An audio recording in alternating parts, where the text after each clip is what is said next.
Hello guys, আমরা এখন আছি উত্তরা ডিয়াবাড়ি 3 নম্বর মেট্রো রেল স্টেশনের পাশে। এইমাত্র ট্রেন মিরপুরের ওদিক থেকে এসেছে।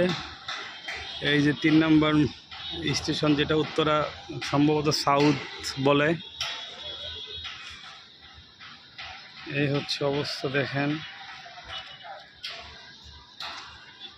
পরিবেশটা। ডিয়াবাড়িতে এখনও খুব সুন্দর, কিন্তু কয়েক বছর পর আর এই সৌন্দর্য থাকবে না, এটা হয়ে যাবে বান্দর। এই যে আরেকটা যাচ্ছে, দেখেন, এই যে দেখেন কি অপূর্ব এক দৃশ্য। মেট্রো রেল করে দিছিল শেখ হাসিনা সরকার। আসলে আমরা এখন যার ভোগ করতেছি, ফল ভোগ করি। দুঃখজনক হলে ওই মহিলা এখন দেশ থেকে চলে গেছে আমাদের রেখে। আসলে আগের সরকারই ভালো ছিল, এটা আমি এখন মনে করছি আর কি।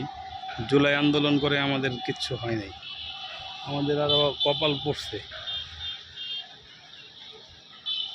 এই হচ্ছে অবস্থা।